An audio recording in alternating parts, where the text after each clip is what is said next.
इस वीडियो में हम लोग बिहार SCRT कक्षा 10वीं के इतिहास का हम लोग चौथा चैप्टर पढ़ेंगे। चैप्टर का नाम है भारत में राष्ट्रवाद। देखिए यह चैप्टर इतना इम्पॉर्टेंट है, जैसा कि आप सभी जानते हैं जो जनरल वाला कॉमन सब्जेक्ट है GS वाला, उसमें देखिए 8 नंबर का जो है कुल INM है। और देखिए इसी चैप्टर से आप लोगों को INM के अंतर्गत जो है 5 प्रश्नों से अधिक आप लोग का कवर हो जाएगा। तो देखिए यह चैप्टर जो है बहुत ही इम्पॉर्टेंट है, भारत में राष्ट्रवाद। इसको आप लोग देखिएगा, वीडियो को शुरू से अंत तक देखिएगा। और देखिए यदि हम लोग बुक का PDF पढ़ते हैं तो बहुत टाइम लग जाता है, इसलिए हम जो है शार्ट नोट्स के माध्यम से आप लोग को वही चीज़ बताएंगे जो एग्जाम में आप लोग को डायरेक्ट देखने को मिलेगा। और देखिए इस चैप्टर से आप लोगों का 8 में से 5 नंबर से देखिए अधिक ही आप लोगों का आ जाएगा। तो देखिए चैप्टर बहुत ही इंपॉर्टेंट है, इसको ध्यान से पढ़िए।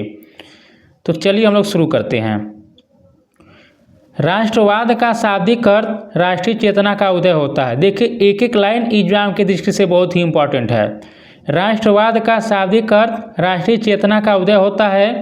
1878 में वायसराय लीटन ने वर्नाक्यूलर एक्ट पारित कर प्रेस पर कठोर प्रतिबंध लगा दिया। याद रखिएगा, एग्जाम में यह बहुत बार देखिए, यह विभिन्न प्रतियोगी परीक्षाओं में यह प्रश्न पूछा गया है वर्नाक्यूलर प्रेस एक्ट के बारे में। तो 1878 में वायसराय लीटन ने वर्नाक्यूलर एक्ट पारित कर प्रेस पर कठोर प्रतिबंध लगा दिया। 1879 में आर्म्स एक्ट के द्वारा भारतीयों के लिए अस्त्र शस्त्र रखना गैरकानूनी घोषित कर दिया गया। तो 78 में जो है देखिए प्रेस पर प्रतिबंध लगा दिया गया, और 1879 में आर्म्स एक्ट पर जो है प्रतिबंध लगा दिया गया था। याद रखिएगा, जिसके अंतर्गत भारतीयों के लिए अस्त्र शस्त्र रखना गैरकानूनी घोषित कर दिया गया। याद रखिएगा 1883 में इल्बर्ट बिल पारित हुआ था। और देखिए इस बिल का उद्देश्य भारतीय और यूरोपीय व्यक्तियों के फौजदारी मुकदमों की सुनवाई सामान्य न्यायालय में करना था और विशेषाधिकार को समाप्त करना था। भारतीयों के विरोध पर बिल वापस हो गया। यहाँ पर देखिए यही एग्जाम में पूछता है इल्बर्ट बिल कब पारित हुआ था, तो 1883 में। आप लोग इसको बस याद रखिएगा। आगे बढ़ते हैं। 1899 में लॉर्ड कर्जन ने कलकत्ता कॉरपोरेशन एक्ट पारित किया, जिससे नगर पालिका में निर्वाचित सदस्यों की संख्या में कमी और गैर निर्वाचित सदस्यों की संख्या में वृद्धि की गई। तो इसको आप लोग याद रखिएगा। 1899 में लॉर्ड कर्जन ने कलकत्ता कॉरपोरेशन एक्ट पारित किया। देखिए दोस्तों, आप लोग इसके राइटिंग में मत जाइएगा, क्योंकि जैसे मान लीजिए कक्षा 10वीं का पूरा बुक है, उन सभी बुक से जो नोट्स तैयार किया गया है केवल 4-5 घंटे में तैयार किया गया है। आप लोग कहेंगे तो मैं टेलीग्राम पर जो है टाइप करा कर आप लोगों को दे दूंगा, इसलिए आप लोग राइटिंग में मत जाइएगा। तो आप लोग ध्यान से समझिए जो मैं बोल रहा हूँ, जो मैं व्याख्या कर रहा हूँ। आगे बढ़ते हैं। 1904 में विश्वविद्यालय अधिनियम द्वारा विश्वविद्यालयों पर सरकारी नियंत्रण बढ़ा दिया गया। देखिए एग्जाम में पूछा गया प्रश्न है। तो 1904 में जो है विश्वविद्यालय अधिनियम आया था, इसके द्वारा विश्वविद्यालयों पर सरकारी नियंत्रण बढ़ा दिया गया। 1905 में बंगाल का विभाजन सांप्रदायिकता के आधार पर किया गया। देखिए बहुत बार एग्जाम पूछा गया है कि बंगाल का विभाजन क्यों किया गया था। देखिए अंग्रेज लोग बोलते थे कि प्रशासन में जो है और भी तेज़ी से काम किया जा सके, उसके लिए विभाजन किया गया। लेकिन देखिए वो सब सांप्रदायिकता के आधार पर बंगाल का विभाजन किए थे। और 1911 में बंगाल विभाजन रद्द भी हो गया था। याद रखिएगा 1905 में कर्जन ने विभाजन किया था और 1911 में इसको जो है रद्द कर दिया गया था, जब दिल्ली दरबार लगा था। आगे बढ़ते हैं। 1907 में देशद्रोही सभा अधिनियम सभाओं पर रोक लगाने के लिए, देखिए 1907 में जो है देशद्रोही सभा अधिनियम लाया गया था सभाओं पर रोक लगाने के लिए। 1910 में इंडियन प्रेस एक्ट उत्तेजित लेख छापने वाले को दंडित करने के लिए पारित किया गया 1910 में। डलहौजी के द्वारा भारत में रेलवे, टेलीग्राफ लाइन एवं व्यवस्थित परिवहन व्यवस्था की शुरुआत हुई थी। याद रखिएगा डलहौजी के द्वारा जो है भारत में बहुत बार पूछा गया कि भारत में रेलवे का विकास किसके शासनकाल में हुआ है। तो देखिए डलहौजी के शासनकाल में हुआ है। रेलवे, टेलीग्राफ, इन सभी चीज़ों की शुरुआत हुई थी। मॉन्टेस्क्यू एवं रूसो के विचारों से भारतीय प्रभावित हुए। एग्जाम में पूछ सकता है कि भारतीय किन के विचारों से प्रभावित हुए थे, तो मॉन्टेस्क्यू एवं रूसो के विचार से। 1882 में सूती वस्त्रों पर से आयात कर हटा लिया गया था। कब हटा लिया गया था? 1882 में। और देखिए जो सुरेंद्रनाथ बनर्जी थे यह प्रथम ICS थे, भी याद रखिएगा। तो सुरेंद्रनाथ बनर्जी प्रथम ICS जो थे सुरेंद्रनाथ बनर्जी थे। 1916 में सरकार ने भारत पर आयात शुल्क लगाया ताकि भारत में कपड़ा उद्योग का विकास हो सके और अंग्रेज उसका फायदा उठा सकें। आगे बढ़ते हैं। 1915-17 के बीच एनी बेसेंट और तिलक ने आयरलैंड से प्रेरित होकर भारत में होम रूल लीग आंदोलन आरंभ किया। देखिए होम रूल लीग का जो आरंभ किया गया था 1915 से 17 के बीच में, एक तिलक जी के द्वारा किया गया था और एक जो किया गया था वह एनी बेसेंट के द्वारा किया गया था। और देखिए कहाँ से आंदोलन प्रेरित था? तो आयरलैंड से प्रेरित था, यह भी याद रखिएगा।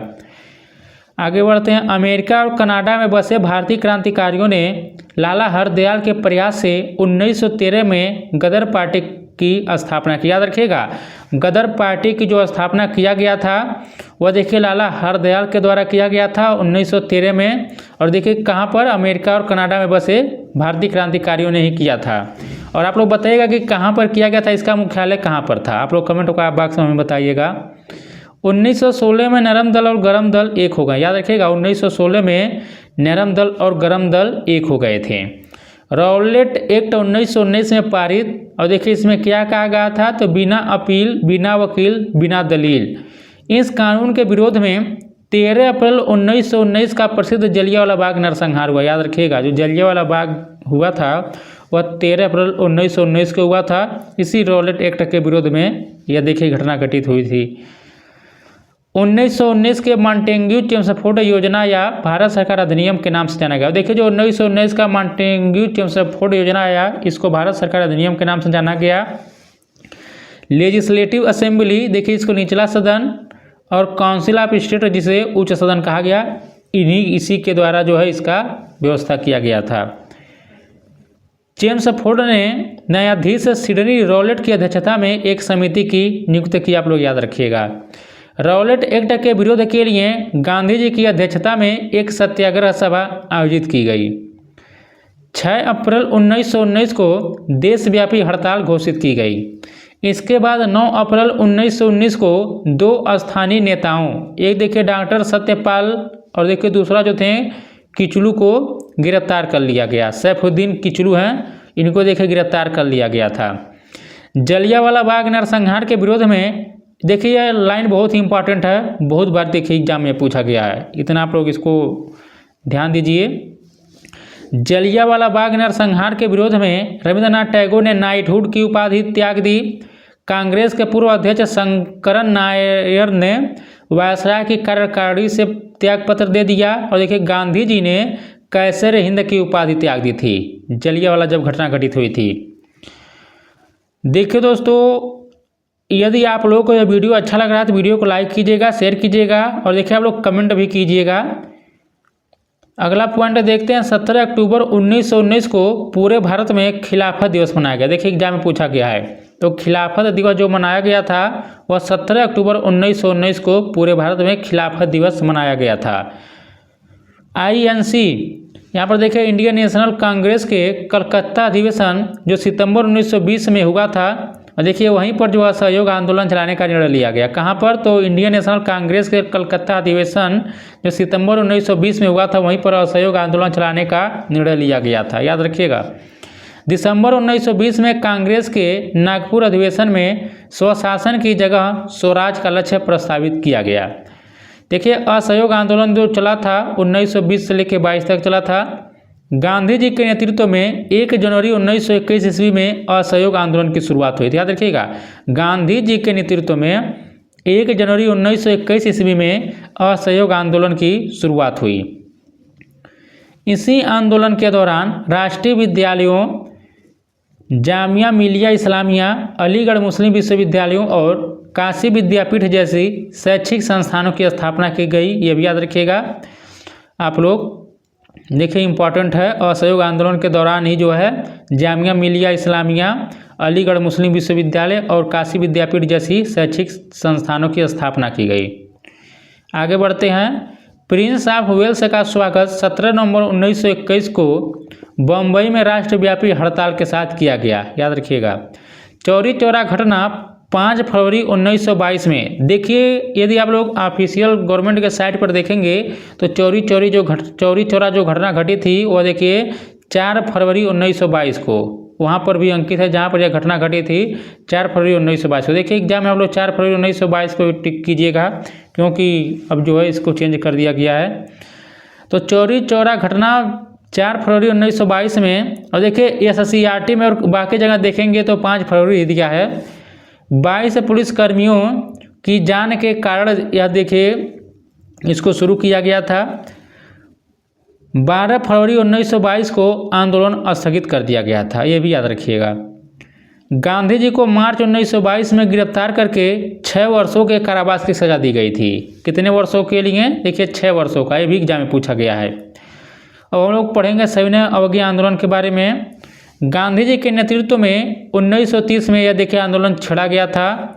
नवंबर 1927 में साइमन कमीशन का गठन किया गया था, और देखिए यह आयोग 7 सदस्यीय था, यानी साइमन कमीशन जो था इसमें 7 लोग थे। और देखिए इसमें एक भी भारतीय सदस्य नहीं थे, सब ब्रिटिश लोग थे, इसलिए इसका बहिष्कार किया गया था। सर जॉन साइमन को इसका अध्यक्ष बनाया गया। विरोध का मुख्य कारण उस समय एक भी सदस्य भारतीय नहीं थे। 3 फरवरी 1928 ईस्वी को साइमन कमीशन को बम्बई पहुंचने पर उसका स्वागत काले झंडों, हड़तालों और प्रदर्शन से हुआ था, यह भी याद रखिएगा। देखिए साइमन कमीशन का जो गठन किया गया था वह नवंबर 1927 में किया गया था। देखिए यह BPSC TRE के एग्जाम में पूछा गया है कि साइमन कमीशन का गठन कब किया गया था, तो नवंबर 1927 में। और देखिए यह बम्बई कब पहुंचा, यह बम्बई जो पहुंचा था 3 फरवरी 1928 को। यह दोनों डेट आप लोग याद रखिएगा। भारत सचिव विर्केनहेड ने, और देखिए कहीं कहीं बर्केनहेड लिखा रहता है, भारतीयों को संविधान निर्माण की चुनौती। देखिए एग्जाम में पूछा गया कि कौन व्यक्ति थे जिन्होंने भारतीयों को चुनौती दिया था संविधान बनाने के लिए, तो बर्केनहेड जो थे। भारत सचिव को जवाब देने के लिए कांग्रेस ने फरवरी 1928 में दिल्ली में एक सर्वदलीय सम्मेलन का आयोजन किया। इस सम्मेलन में मोतीलाल नेहरू को अध्यक्ष बनाया गया था, यह भी याद रखिएगा। इस समिति ने ब्रिटिश सरकार से डोमिनियन स्टेट की दर्जा देने की मांग की। नेहरू रिपोर्ट स्वीकृत नहीं हो सका, यह भी याद रखिएगा। 1923 से लेकर 30 तक की विश्वव्यापी आर्थिक मंदी का प्रभाव भारत की अर्थव्यवस्था पर बहुत बुरा पड़ा। अप्रैल 1930 में चटगांव में छापा मारा, जिसका नेतृत्व सूर्यसेन कर रहे थे। और देखिए इनका उपनाम मास्टरदा। देखिए यह जो है पॉइंट बहुत ही इंपॉर्टेंट है, एग्जाम में पूछा गया है, तो अब पूछ लेगा कि चटगांव जो है यह किस व्यक्ति से संबंधित है। देखिए चटगांव शस्त्रागार है, तो अप्रैल 1930 में चटगांव में छापा मारा, जिसका नेतृत्व सूर्यसेन कर रहे थे। और देखिए इनका जो उपनाम है मास्टरदा, तो मास्टरदा पूछता है किनका उपनाम है, तो सूर्यसेन का है। पूर्ण स्वराज्य की मांग। दिसंबर 1929 ईस्वी में कांग्रेस का वार्षिक अधिवेशन लाहौर में जवाहरलाल नेहरू की अध्यक्षता में हुआ, याद रखिएगा। दिसंबर 1929 ईस्वी में कांग्रेस का वार्षिक अधिवेशन लाहौर में जवाहरलाल नेहरू की अध्यक्षता में हुआ। और देखिए 31 दिसंबर 1929 की मध्य रात्रि को रावी नदी के तट पर, याद रखिएगा एग्जाम में पूछा गया कौन सी नदी है, तो 31 दिसंबर 1929 की मध्य रात्रि को रावी नदी के तट पर नेहरू ने तिरंगा झंडा फहराया तथा स्वतंत्रता की घोषणा का प्रस्ताव पढ़ा, याद रखिएगा। और देखिए यह लाइन बहुत इंपॉर्टेंट है। 26 जनवरी 1930 को पूर्ण स्वतंत्रता दिवस मनाने की घोषणा की गई, याद रखिएगा। 26 जनवरी 1930 को पूर्ण स्वतंत्रता दिवस मनाने की घोषणा की गई। गांधी जी ने इरविन के समक्ष 11 सूत्री मांग को रखा और इरविन ने इसे अस्वीकार कर दिया था। गांधी जी दांडी मार्च का निर्णय लिया। देखिए 24 दिन में 250 किमी। देखिए दोस्तों एग्जाम में भी BPSC TRE 3 में ही पूछा गया था कुल कितने दिन चले थे, मतलब कुल कितना किमी चले थे। देखिए आप लोग उसमें देखिए यदि आप लोग कहीं पढ़ेंगे NCERT में, तो वहाँ पर देखिए 240 किमी कहीं दिया है, लेकिन देखिए 240 मील जो है चला गया था। एग्जाम में लगभग में 241 भी दिया था, तो वही 241 सही माना गया था। तो यहाँ पर देखिए SCERT में यह लिखा है कि 24 दिन में 250 किमी की पदयात्रा के पश्चात 5 अप्रैल को वे दांडी पहुँचे। 6 अप्रैल 1930 को नमक बनाकर कानून का उल्लंघन किया। तो अब देखिए 12 मार्च 1930 से स्टार्ट किया गया था और देखिए यह जो चला था वह 6 अप्रैल 1930 तक चला था। देखिए थोड़ा इसके बारे में जान लीजिए। गांधी जो थे अपने 78 अनुयायियों के साथ चले थे और ये भी याद रखिएगा कि कुल 24 दिन तक देखिए यह मतलब चला गया था। इतना आप लोग पॉइंट याद रखिएगा, एग्जाम में पूछा गया है 24 दिन तक। आगे बढ़ते हैं, नमक सत्याग्रह का प्रसार। देखिए यह जो पॉइंट है बहुत इंपॉर्टेंट है। आप लोग केवल गांधी जी के बारे में जानते हैं, बाकी जगह भी इसके संबंध में कई प्रकार के सत्याग्रह किए गए थे, इसको भी जान लीजिए। तो तमिलनाडु में तंजौर के समुद्री तट पर देखिए श्री राजा गोपालाचारी यानी चक्रवर्ती राजगोपालाचारी तिरुचिरापल्ली से विदारण्य तक की नमक यात्रा की। याद रखिएगा, तमिलनाडु में तंजौर के समुद्री तट पर श्री राजगोपालाचारी तिरुचिरापल्ली से विदारण्य तक की नमक यात्रा की। और देखिए मालाबार में के किलप्पन ने कालीकट से पोथानूर तक नमक यात्रा की थी। ये देखिए तमिलनाडु में कौन थे, तो श्री राजगोपालाचारी और मालाबार में किलप्पन। और देखिए पेशावर में खान अब्दुल गफ्फार खान। सोलापुर में गांधी जी की गिरफ्तारी हो गई थी, अभी याद रखिएगा, सोलापुर में गांधी जी की गिरफ्तारी हो गई थी। बंगाल में चौकीदारी एवं यूनियन बोर्ड विरोधी आंदोलन चला। गुजरात के विभिन्न तालुकों में करबंदी आंदोलन हुआ, ये भी याद रखिएगा। असम में कुख्यात कनिंघम सर्कुलर के विरोध में छात्रों ने एक शक्तिशाली आंदोलन चलाया। आगे बढ़ते हैं, मणिपुर एवं नागालैंड में रानी गैडिनल्यू ने प्रशंसनीय नेतृत्व प्रदान किया। देखिए पूछा गया है रानी गैडिनल्यू का संबंध कहाँ से है, तो देखिए मणिपुर नागालैंड से, याद रखिएगा। अब बिहार में हम लोग देख लेते हैं आंदोलन का प्रसार नमक कानून के बारे में। देखिए बिहार में समुद्र तट नहीं होने के कारण चौकीदारी कर के विरोध में आंदोलन हुआ। तो देखिए बिहार में भी लोग नमक सत्याग्रह का आंदोलन नहीं कर पाए क्योंकि वहाँ पर समुद्र नहीं है, तो इसलिए वो लोग जो है चौकीदारी कर के विरोध में आंदोलन किए थे। और देखिए सीवान जिले में चौकीदारी कर विरोधी आंदोलन का नेतृत्व गंगा प्रसाद राय ने किया, भी याद रखिएगा। तो सीवान जिले में चौकीदारी कर विरोधी आंदोलन का नेतृत्व गंगा प्रसाद राय ने किया। अगला पॉइंट देखते हैं हम लोग, सविनय अवज्ञा आंदोलन के परिणाम। इस आंदोलन के दौरान वानर सेना एवं मंजरी सेना का गठन किया गया, ये भी याद रखिएगा। पूछ लेगा कि वानर सेना और मंजरी सेना का गठन किस आंदोलन के दौरान किया गया था, तो सविनय अवज्ञा आंदोलन के दौरान। इस आंदोलन का मुख्य परिणाम ब्रिटिश सरकार द्वारा 1935 ईस्वी का भारत शासन अधिनियम पारित किया जाना था। अब हम लोग चंपारण आंदोलन के बारे में जान लेते हैं। बंगाल तथा बिहार के नील उत्पादक किसानों की स्थिति बहुत ही दयनीय थी। 3 कठिया यानी कि 3/20 हिस्से पर नील की खेती होती थी, अनिवार्य कर दिया गया था।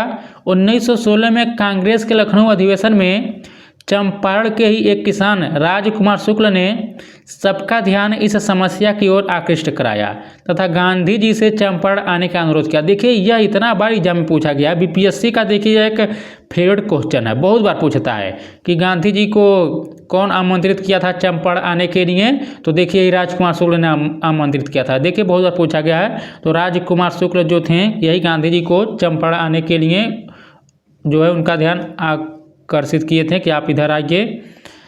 आगे बढ़ते हैं, गांधी जी के दबाव पर सरकार ने चंपारण एग्रीरियन कमेटी का गठन किया था, ये भी याद रखिएगा। गांधी जी के दबाव पर गांधी जी के अधिकांश सहयोगी जो शिक्षित मध्यम वर्ग से थे, जैसे राजेंद्र प्रसाद, आचार्य कृपलानी, गोरख प्रसाद, ब्रजकिशोर प्रसाद तथा धरणीधर प्रसाद आदि ने चंपारण सत्याग्रह में महत्वपूर्ण भूमिका अदा की। देखिए गांधी जी के अलावा ये लोग भी थे, इनका भी नाम एग्जाम में पूछ लेता है, याद रखिएगा।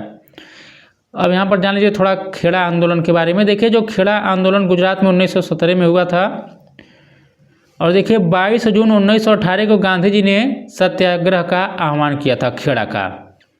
देखिए चंपारण का 17 है, खेड़ा का 18 में। यहाँ पर नीचे लिखा भी है कि 22 जून 1918 को गांधी जी ने खेड़ा सत्याग्रह जो हुआ था उसका आह्वान किया था।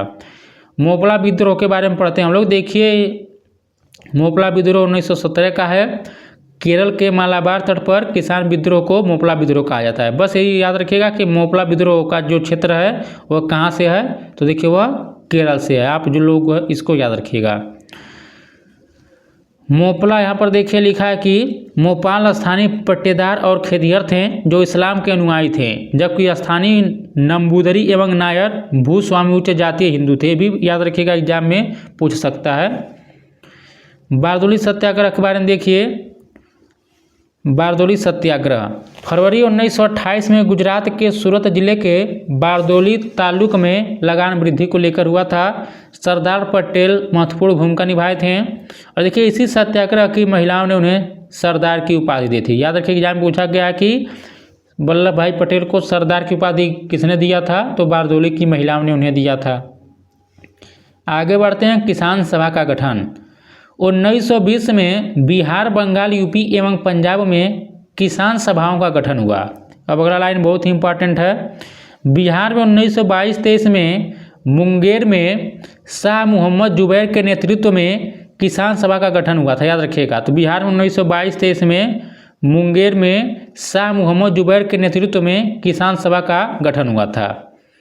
आगे बढ़ते हैं। 1919 में सोनपुर में किसान सभा की स्थापना स्वामी सहजानंद सरस्वती द्वारा विधिवत रूप से की। याद रखिएगा इसको, ये भी बहुत बार एग्जाम में पूछा गया है।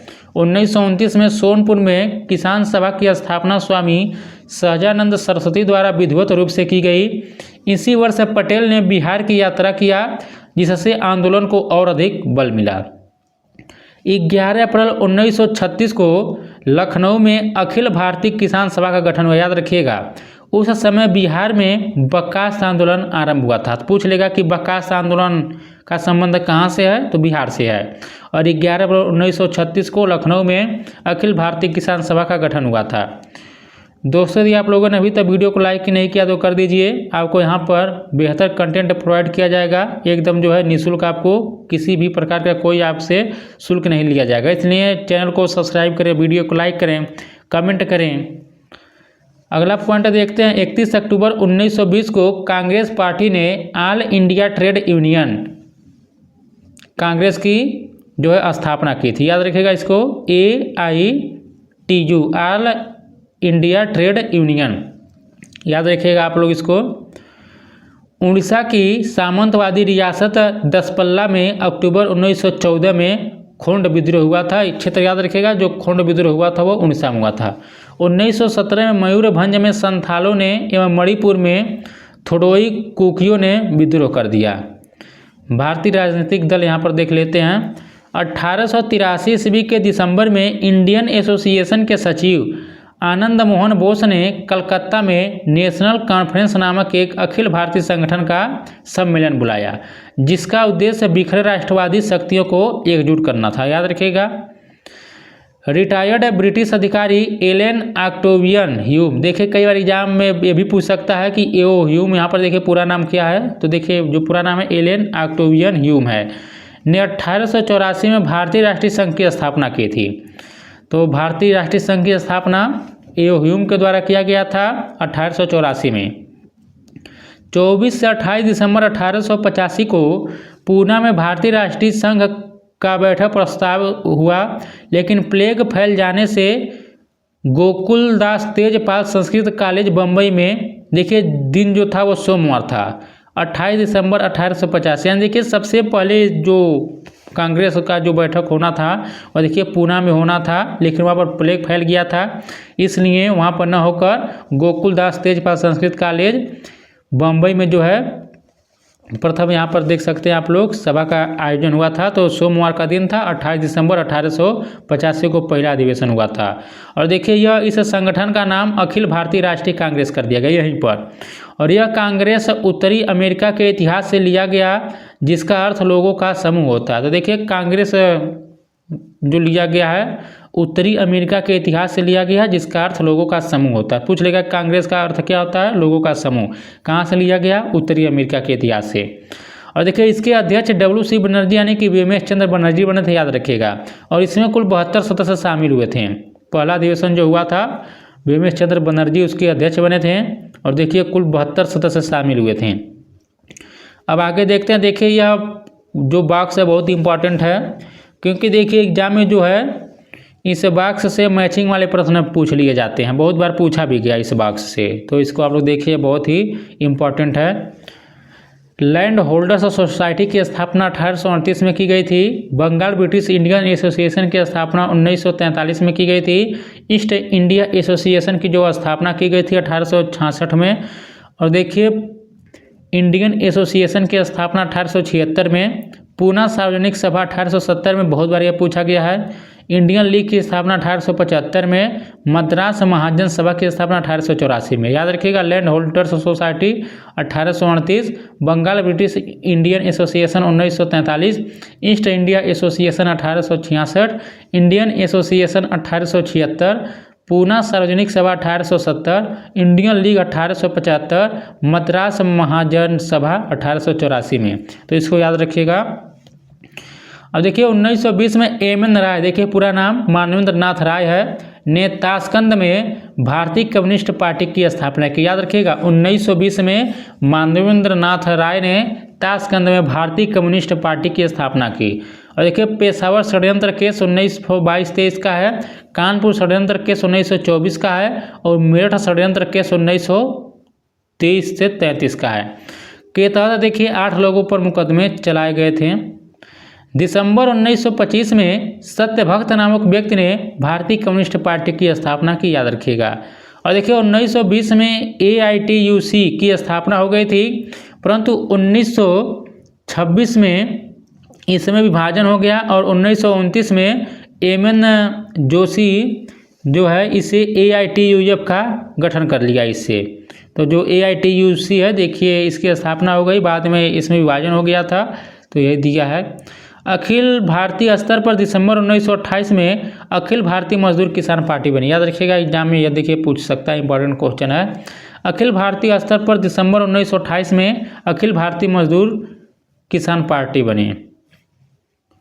आगे बढ़ते हैं। अक्टूबर 1934 में बम्बई में कांग्रेस समाजवादी दल की स्थापना की गई।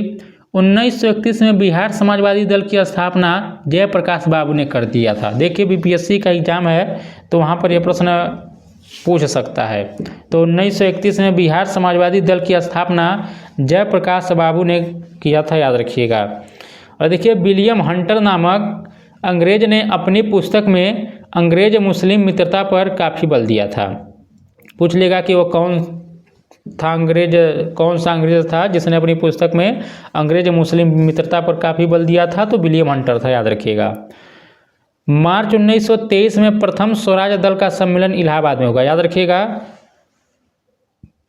मार्च 1923 में प्रथम स्वराज दल का जो सम्मेलन हुआ था वह इलाहाबाद में हुआ था। अब यहाँ पर देखिए राष्ट्रीय स्वयं सेवक संघ RSS के बारे में यहाँ पर थोड़ा जान लीजिए। इसकी स्थापना 1925 में हुई थी RSS की। और देखिए श्री KV हेडगेवार ने 1925 में नागपुर में RSS की स्थापना की थी। याद रखिएगा, तो राष्ट्रीय स्वयं सेवक संघ की स्थापना 1925 में की गई थी। और देखिए श्री KV हेडगेवार ने 1925 में कहाँ पर, नागपुर में किया था, याद रखिएगा। तो देखिए दोस्तों, यह जो चैप्टर था भारत में राष्ट्रवाद का उदय, हम लोग इसको कवर कर लिए हैं। यदि आप लोग बुक पढ़ते हैं तो बुक पढ़ने में बहुत टाइम लगता है, अभी वीडियो बनाते तो उस बुक के PDF से 2-3 घंटे का बन जाता, और हम लोग वही पढ़े हैं जो एग्जाम में पूछा जाएगा। तो दोस्तों यदि आप लोगों को यह वीडियो अच्छा लगा है तो प्लीज़ वीडियो को लाइक कीजिए, शेयर कीजिए, चैनल को सब्सक्राइब कर लीजिएगा। और आप लोगों को PDF टेलीग्राम पर मिल जाएगा। टेलीग्राम का लिंक हमने डिस्क्रिप्शन बॉक्स में दे दिया है, वहाँ से लोग जाकर टेलीग्राम पर जुड़ जाइएगा। तो मिलते हैं हम लोग अगले चैप्टर में, तब तक नमस्कार, जय हिंद, जय भारत।